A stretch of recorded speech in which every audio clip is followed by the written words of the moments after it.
Welcome to NTD Evening News. Our top story tonight, a quick turnaround in the standoff between the Trump administration and the nation's oldest and wealthiest university. In just one day, a federal court immediately blocked Secretary Kristi Noem's revocation of Harvard's international student program. Arlene Richards brings us the latest. The U.S. and Iran complete their fifth round of talks on a possible nuclear deal. Meanwhile, U.S. Ambassador to Israel Mike Huckabee indicates he doesn't think the U.S. would object to Israeli strikes on Iran's nuclear facilities. Jason Perry reports. An illegal immigrant is accused of receiving almost $500,000 in stolen federal benefits and voting in a presidential election. Arian Pazdar has the consequences the individual could face. A nuclear renaissance in the U.S. That's what President Trump is trying to bring with a slew of executive orders today to boost the nuclear energy industry. Iris Tao tells us how it can help the U.S. win the AI arms race with China and what's the latest in Trump's tariffs. Brazil's central bank dismisses the possibility that Brics nations will soon dethrone the dollar as the world's reserve currency. Luis Martinez brings us the key takeaways from the summit in Rio de Janeiro.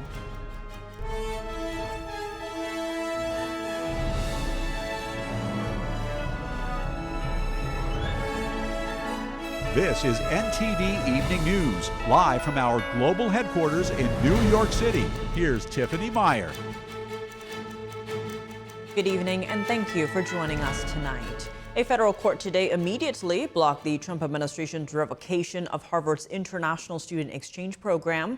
Just yesterday, DHS Secretary Kristi Noem announced she revoked the program due to Harvard's failure to comply with federal law. A legal expert explains the case to NTD's Arlene Richards. In a quick turnaround on Friday, Harvard University immediately filed a lawsuit against the Trump administration hours after having its student exchange privileges revoked. And immediately, a federal court has blocked the revocation. Well, it's not unexpected. We've seen that with pretty much everything that Donald Trump's administration has done. Within a day or two, someone is seeking and usually getting an injunction. Homeland Security Secretary Kristi Noem informed the university in a letter on Thursday that she was revoking their international student program immediately. The school claims in its lawsuit that the move is politically motivated in retaliation against them for exercising their free speech rights. Noem says in her letter that the school has refused to comply with multiple requests for foreign student misconduct information that could render them removable, and that the school is perpetuating an unsafe campus environment that is hostile to Jewish students. Attorney Gerard Felitti says the school has a good faith basis to argue that the administration should have provided notice of a change in what it was asking for. But he says the First Amendment argument isn't related to the government's action. Well, Harvard's argument is that the First Amendment protects it and allows it to bring into the country whomever it wants, that's a speech issue, that it can't compel the university, the government can't compel the university which students it can or can't accept. Ultimately, though, there's a difference between speech and the ability of the government to regulate immigration. The government has a right to reject people from entering the country. So that's why Harvard's First Amendment claim may not ultimately be that successful, because Harvard cannot supersede the U.S. government when it comes to who is allowed into the country. But Harvard is pushing back. They say this latest action is designed to coerce Harvard into complying with the government's preferred viewpoints on admissions, hiring, and academic programs. Felitti says some of Harvard's arguments could gain traction. Harvard is essentially making three arguments. The first two are process, that this violates their due process rights and that this violates the Administrative Procedures Act. Those are the arguments that are more likely than not to get some traction, because this is an unannounced change. Arguably, this is something different than the way that this provision had been enforced previously. Harvard had argued in its papers that the law requires the administration to follow certain procedures for revoking a school's certification, including fair notice and an opportunity to respond. Noem said Harvard's response to requests for information were insufficient and that they shouldn't be surprised by the revocation. The revocation impacts about a quarter of Harvard's total enrollment. Its international student enrollment is among the largest in the United States. But now that the federal court has blocked the revocation, students are temporarily unaffected. In other federal scrutiny of college policies, the Civil Rights Office of Health and Human Services announced on Thursday that Columbia University violated the Civil Rights Act. It states in a notice of violation that the university deliberately acted with indifference towards student harassment of Jewish students from October 7, 2023 to the present, and says the notice is part of a broader effort by the administration's multi-agency joint task force to combat anti-Semitism. Arlene Richards, NTD News. An illegal immigrant from Colombia is facing federal charges for allegedly stealing someone's identity. The individual is accused of receiving almost $500,000 in stolen benefits, voting in a presidential election, and more. NTD's international correspondent Ariane Pazdar has the story from Latin America.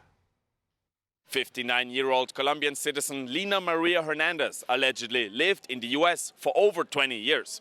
That's according to the Justice Department, which on Thursday unveiled new charges against her.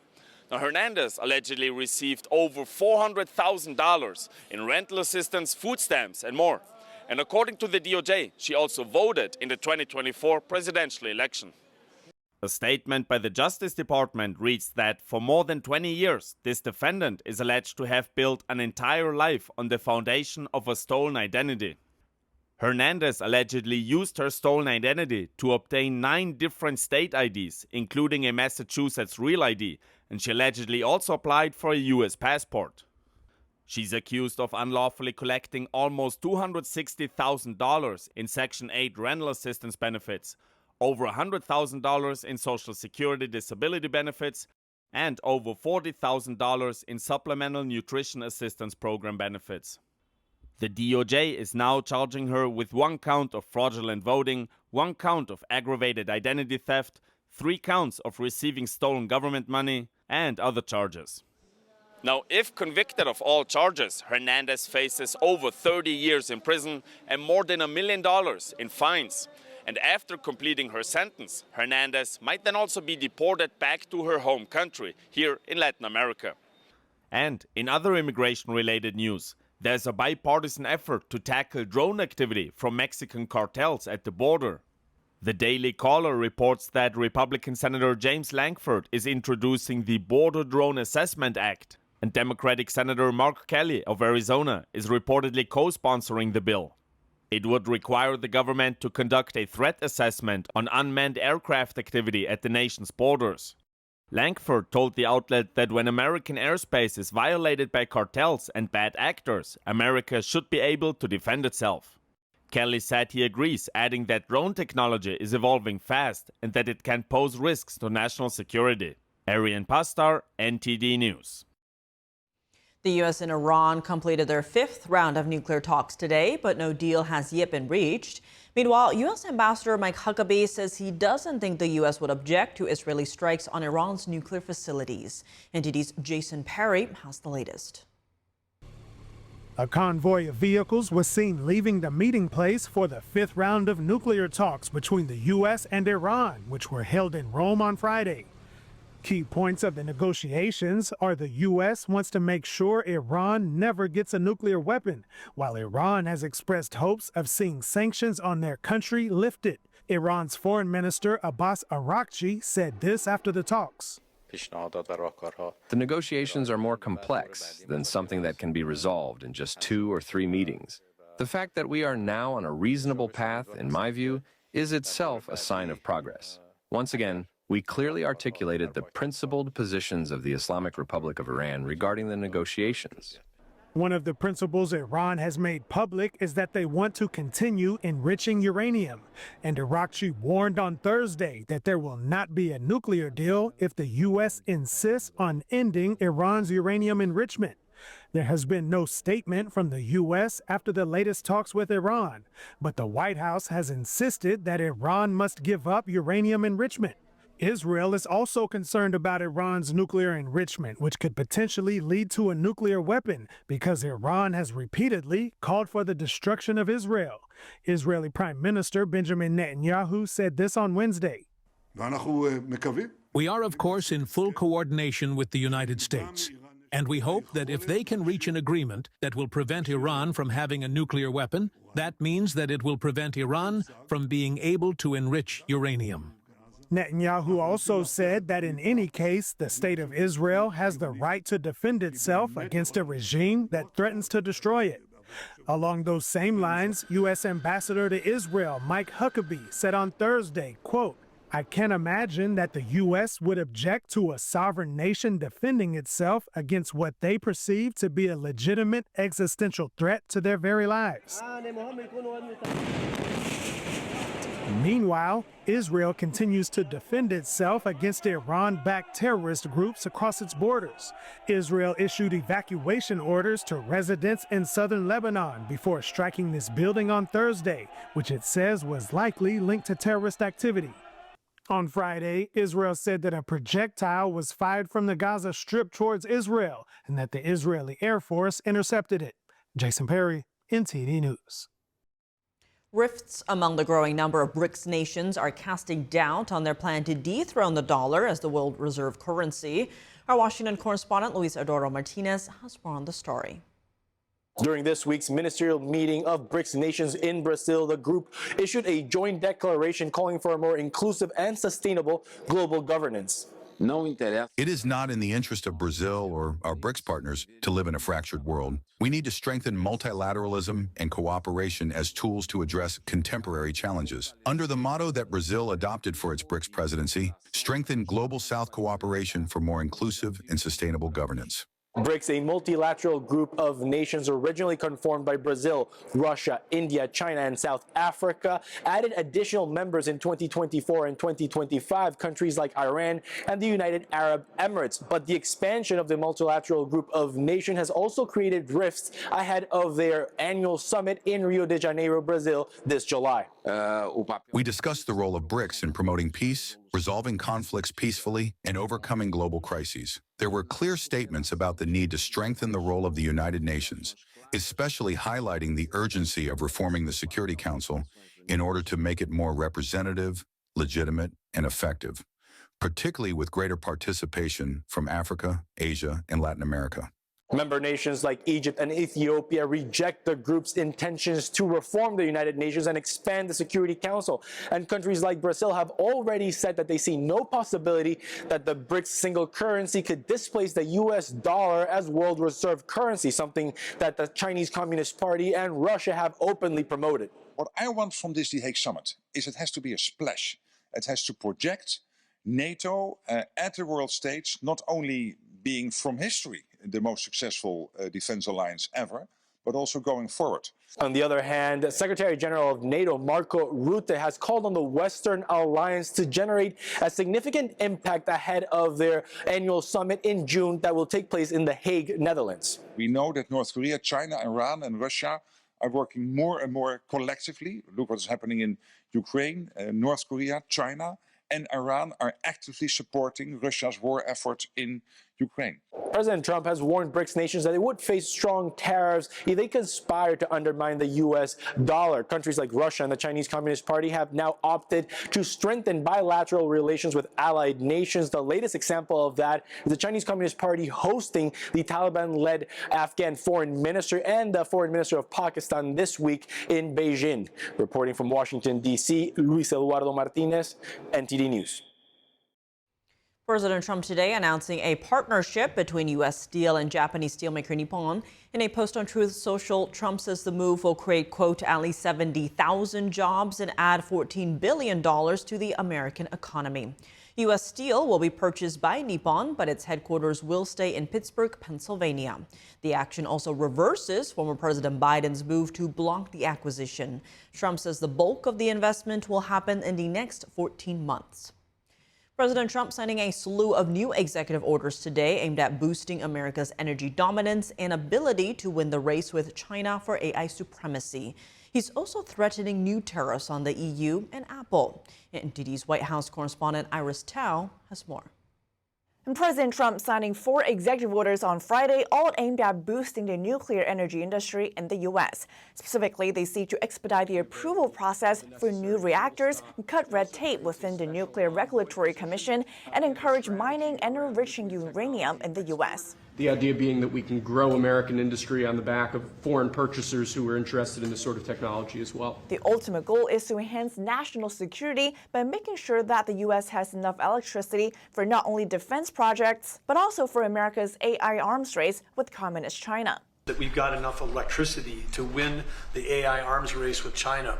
What we do in the next 5 years related to electricity is going to determine the next 50, because this is the first time in history where electricity can be translated into intelligence. And we need that intelligence for every aspect of our economy, but also for defense. The U.S. was the first developer of nuclear power, and it still has the most nuclear power capacity in the world. But the energy source is currently growing the fastest in China. Senior administration officials told us on Friday that the EOs today will bring a nuclear renaissance in the U.S. In other news, President Trump on Friday rolling out more actions on trade. He's vowing to impose a 50% tariff on the EU starting June 1st, as he says negotiations with them are going nowhere. We were essentially restricted from selling cars into the European Union, which is not nice. Said it's time that we play the game the way I know how to play the game. You know, they've taken advantage of other people representing this country, and they're not going to do that any longer. The EU on Friday says it's fully committed to securing a deal after talking with the U.S. trade team on Friday. And Trump, meanwhile, also threatening to impose a 25% tariff on Apple unless it makes its products in the U.S. He asked that other phone makers who have been exempt from recent tariffs might also face the new treatment. It would be also Samsung and anybody that makes that product. Otherwise, it wouldn't be fair.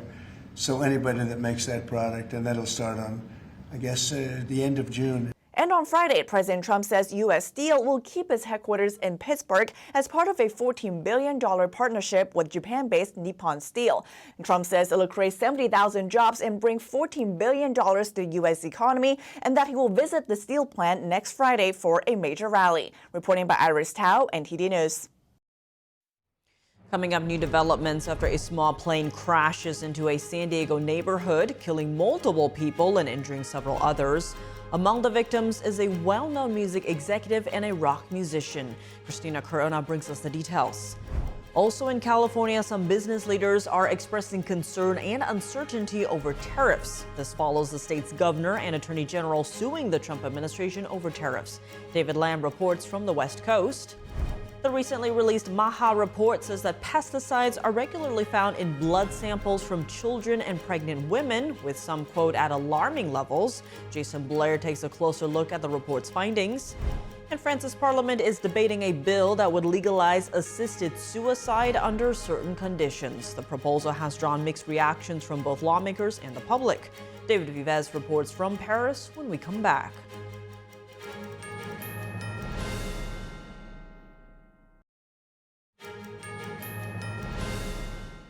Welcome back. I'm Tiffany Meyer. At least 6 people are presumed dead after a plane crashed yesterday in San Diego. Among them was a prominent music executive and a former rock musician. NTD's Christina Corona tells us what investigators say happened moments before impact. A small jet crashed into a U.S. Navy-owned housing area in San Diego early Thursday morning, near the 8 and 15 freeways around 3:45 a.m. The FAA says at least 6 people were on board. Authorities believe there were no survivors. Following the deadly plane crash, the National Transportation Safety Board said Friday it recovered flight track data and air traffic control audio. The pilot had reported no issues and did not declare an emergency. We have determined that the automated surface observing system, which provides airport weather conditions to pilots, was inoperative at the Montgomery Airport at the time of the accident due to an unrelated power surge. Air traffic control provided the pilot the weather conditions at Marine Corps Air Station Miramar before he began the approach to Montgomery Airport. The weather at Miramar was briefed as wind calm, 1/2 mile visibility, and 200-foot ceiling. He also says notices to air mission, or NOTAMs, were in effect at the time, stating runway 28R, its precision approach path indicator, and lighting system at Montgomery Airport were out of service. The airplane was not equipped with a flight data recorder. We are trying to determine at this time if the airplane was equipped with a cockpit voice recorder. Among the victims were music executive Dave Shapiro and former rock band drummer Daniel Williams. Shapiro, who co-founded the Sound Talent Group agency, owned the aircraft and held a pilot's license. The agency represented a wide range of artists, including Pierce the Veil, Parkway Drive, Sum 41, and Vanessa Carlton. The agency confirmed he died along with 2 of its employees. The Cessna 550 Citation took off from Teterboro, New Jersey, and made a stop in Wichita, Kansas, before continuing toward Montgomery Gibbs Executive Airport in San Diego. Officials say foggy conditions were reported there at the time. It made a fuel stop in Wichita and then was inbound, we presume, based on the flight path for landing into Montgomery Field, runway 28 right. It struck power lines about 2 miles southeast of the airport, then collided with a house.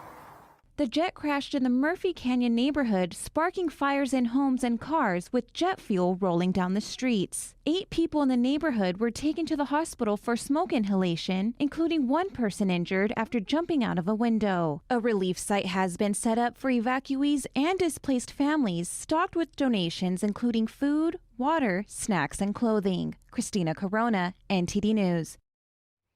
The recently released Make America Healthy Again report says that pesticides are commonly found in the blood of children and pregnant women. The report also says that environmental chemicals, including pesticides, are among the major drivers contributing to childhood chronic disease. NTD correspondent Jason Blair has more. The MAHA report says pesticides are regularly found in the blood and urine samples of American children and pregnant women, with some, quote, at alarming levels. For the first time ever, this report examines some of the root causes that many believe are making our children sicker and our population sicker, I guess. It just doesn't stop with the children. Environmental chemicals are one of the 4 major causes of childhood chronic disease listed in the report. It says the cumulative load of thousands of synthetic chemicals that our children are exposed to through the food they eat, the water they drink, and the air they breathe may pose risks to their long-term health. Very importantly, keep the dangerous chemicals out of our food supplies, get toxic substances out of our environment. Along with pesticides, the report also singles out microplastics and dioxins, which are also commonly found in the blood samples of children, according to the report. It says during critical stages of development, children are particularly vulnerable.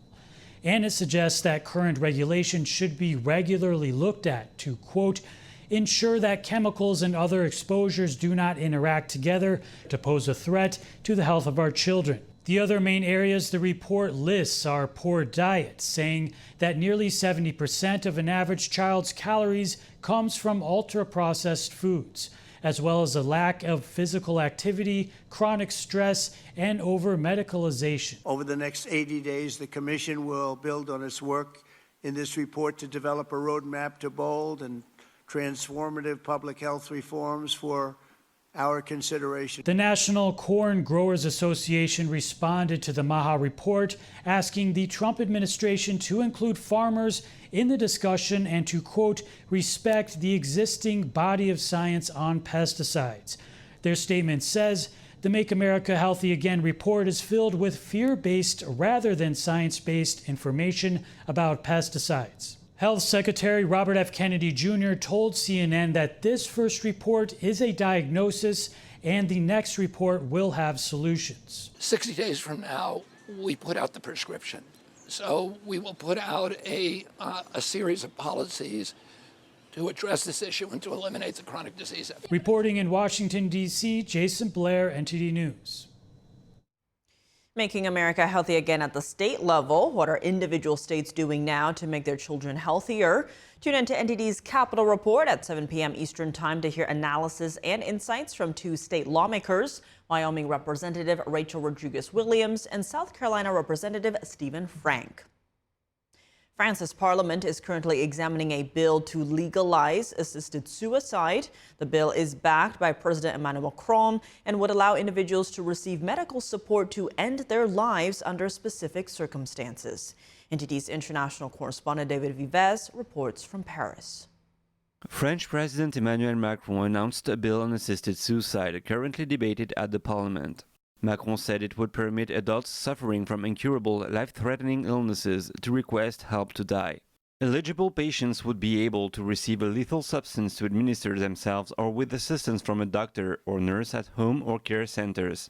Macron said during a speech the bill was in part crafted on recommendations of Freemasons and promote the human dignity. In Paris, the bill is welcomed with mixed reactions. With some diseases, terminal diseases, or cancers, patients suffer from the moment they get up in the morning. They really suffer a lot. We need to realize that. Of course, when older people are doomed by illness, I can understand it. But young people, there is still hope. I find it hard to think they should end their lives. I've been through the situation, seeing a relative suffering at the end of his life. So I support this. Those who ask for this suffer a lot. I also understand religious people, or people who, for their own reasons though. With some diseases, terminal diseases or cancers, patients suffer from the moment they get up in the morning. They really suffer a lot. We need to realize that. Other European countries beside France go even further on assisted suicide. In 2024, a case in the Netherlands involved a young woman with depression and autism who was allowed to receive medical help to die at home. The country reports around 10,000 euthanasia cases each year.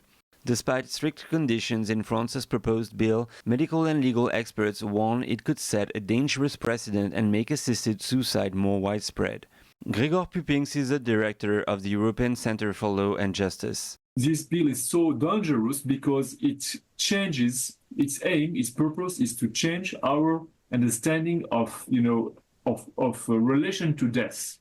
The purpose of this bill is to make death an act of the will, and not something that you don't control, not something that comes upon you. So it's to incorporate the death into what they would call the freedom. The bill aims to make assisted suicide a human right. This implies it would be illegal to try to dissuade someone from ending their life if they have expressed the will to do so, Pupings says. You would have up to 1 year of jail and 15,000 euros of penalty. So it's absolutely criminal. This is an approach that is absolutely criminal. It is a pure demonstration that this is not a true human right. You don't need any kind of penalty, to protect human rights. True human rights are respected by everyone. It is because this euthanasia, this assisted suicide is not a true human right that they need to make it compulsory. The Parliament will vote on the bill on May 27th. David Vives, NTD News, Paris. Coming up with President Trump taking executive action to boost the nuclear energy industry, how much of our energy could come from this sector in the future, and what are the pros and cons of nuclear energy? Energy policy analyst David Blackman joins us to discuss. President Trump calls on Britain to stop building windmills and instead focus on drilling for oil in the North Sea, saying this will bring British energy prices down fast. But this is a stark contrast to Britain's drive to decarbonize the electric grid. More on that when we come back.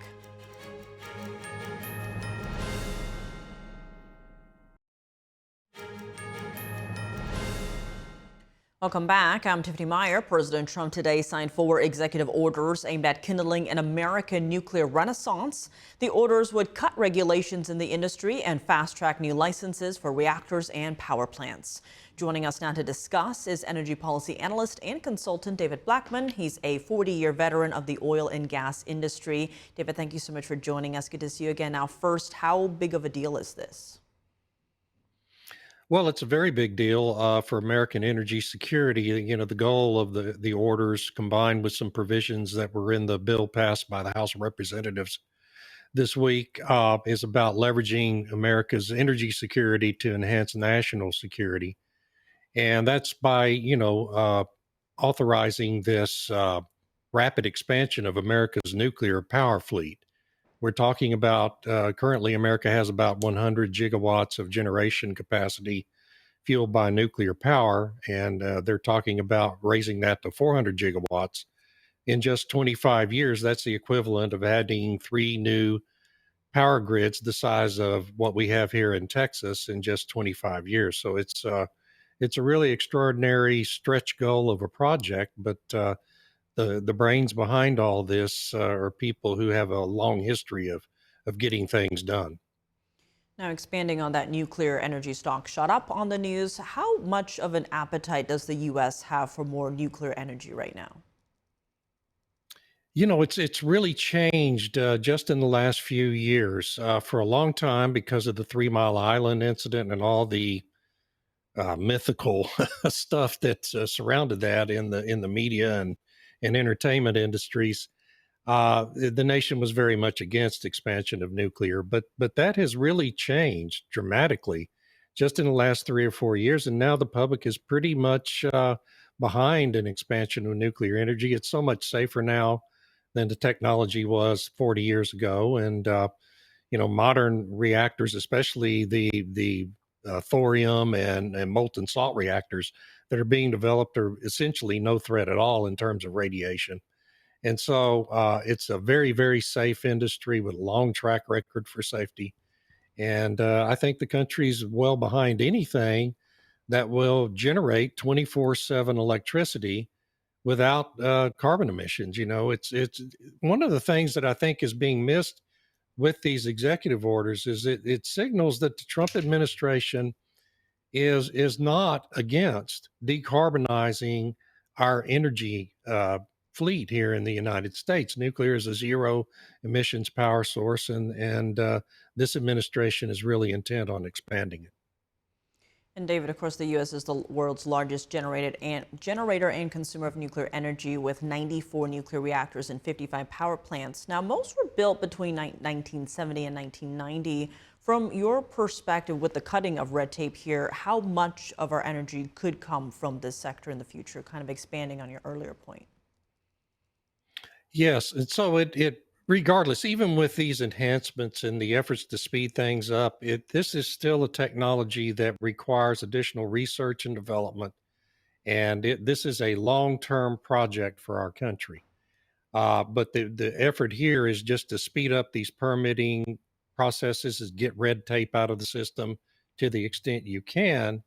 And in 25 years, this could be providing as much as 25% of our power generation. And when you combine that on a grid, we already have a big fleet of natural gas plants that's going to also expand in the coming years because of AI tech and other big demands on the grid. And then solar and wind.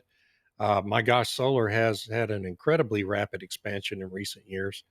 And so you're still going to have this integrated grid, but with a more reliable 24/7 generation on it, and at the same time continuing to cut our country's emissions profile as we've successfully done over the last 20 years. And to your point, we've seen the likes of Meta, Microsoft, Amazon, and Google all betting big on nuclear to meet the demands of AI and cloud computing. Is this the beginning of an industry-wide shift to have nuclear power future energy needs? Yes, and where AI is concerned, as Secretary Burgum said today, the nation that leads in AI tech is going to lead the world in national security, energy security, and technology development in general. So that is a big focus of this. AI technology, the data centers that support it, have to be up and running 99.999% of the time. They call it the 5 nines requirement. You cannot satisfy that with wind, solar, and batteries. The technology just is not there. If you want zero emissions, you have to go with nuclear. It's the only way to do it. Natural gas can do it with lower emissions and very much reliability, the same as nuclear. If you want zero emissions, the long-term goal has to be to go with nuclear. So what we're going to see from a lot of these AI and data center developers is, in the near term, they're going to build natural gas power plants to power their installations, with a long-term goal of converting to nuclear or adding nuclear into the mix. And so you see this plan being developed really at almost all of them now across the country, and it's really smart way to do it. And David, with this type of scale up, where would the U.S. source the enriched uranium needed for this? Various reports point to Russia as the main source right now. Is that true? Yes, that's true, unfortunately. And it's Totally unnecessary. We had a very robust uranium production industry back in the 1960s and 1970s when our nuclear industry was getting off the ground. And, again, all the bad PR that surrounded the industry kind of killed that industry off. And now we are heavily reliant on Russia for imports of uranium. Totally unnecessary. And it's a big focus of these orders as well to kickstart production of uranium and build a national uranium reserve focused on federal lands where big resources of uranium are known to exist. The thought and planning that's gone into these executive orders, this suite of orders, is really impressive. When you look at the thought process that had to go into this, it's really very impressive. And of course, we know it's led by some people with strong, innovative minds like Secretary Burgum, Secretary Chris Wright at the Department of Energy, and it's really an impressive effort here. Well, David Blackman, as always, thank you so much for joining us. Thank you. President Trump calls on Britain to drill for oil in the North Sea instead of building windmills. It's a stark contrast to current British policy, which seeks to drop fossil fuels and shift towards renewable energy. NTD's international correspondent Malcolm Hudson has more for us. President Trump has urged Britain to get rid of windmills and instead drill for oil in the North Sea. He said the recently signed deal between the two nations is working out well. But posting on Truth Social, he also said he strongly recommended they stop with the costly and unsightly windmills and incentivize modernized drilling in the North Sea. He said there is a century of drilling left, suggesting the Scottish city Aberdeen could be the hub of operations, and that this would make Britain's energy costs much cheaper very quickly. This is a stark contrast to the UK's net zero carbon emissions policy, which is seeking to phase out fossil fuels and instead rely on wind and solar. The British government has vowed not to issue new licenses to explore new oil fields. According to analysis by campaign group Net Zero Watch, around 3/4 of the British energy price increase over the last decade results from net zero policies, in particular because of subsidies, carbon taxes, and the cost of switching off wind farms.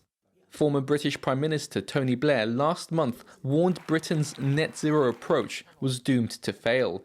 He said people are being made to make financial sacrifices and lifestyle changes when their impact on global emissions was minimal.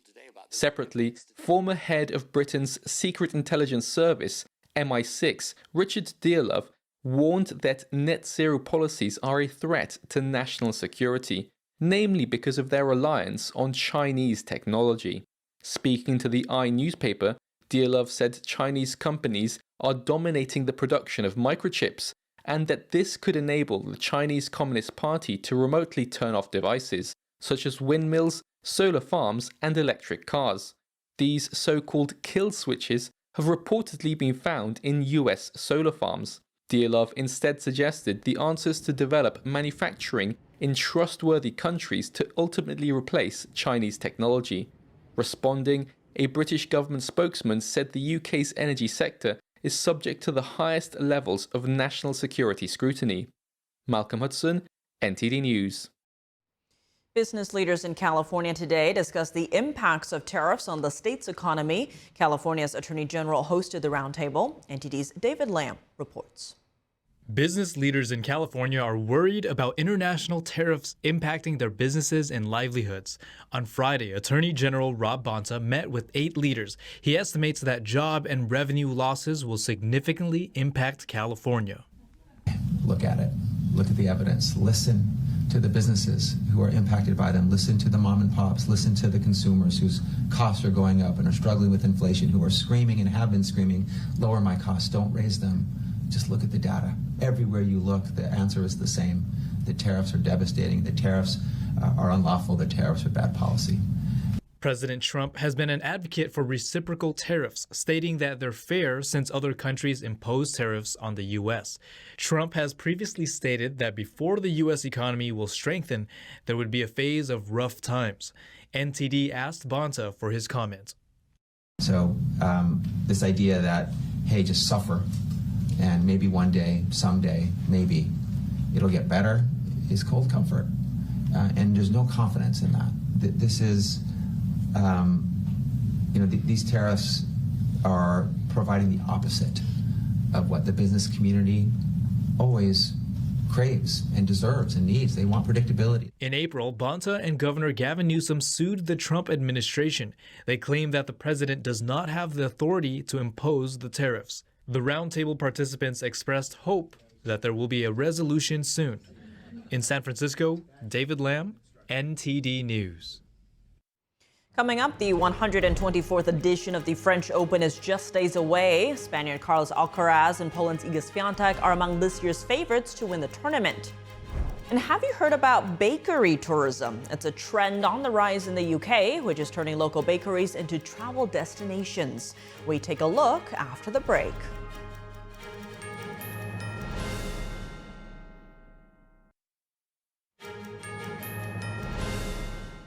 Welcome back. I'm Tiffany Meyer. The 124th edition of the French Open is just days away. Spaniard Carlos Alcaraz and Poland's Iga Świątek are among this year's favorites to win the tournament.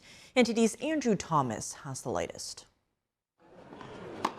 Reigning men's singles champion Carlos Alcaraz is set to step onto the court to defend his title. The 22-year-old Spaniard will be looking for his 5th Grand Slam and 2nd French Open victory following his win last year. Italian world number 1 Jannik Sinner will be looking for his 4th career Grand Slam and a 1st French Open triumph. German Alexander Zverev will be competing for his Grand Slam title after falling short 3 times in recent years, including last year's final. Star Novak Djokovic turns 38, 3 days before the French Open. With 24 Grand Slam titles, the Serb is considered one of the greatest players of all time. Djokovic will be looking for a 4th French title on the clay courts.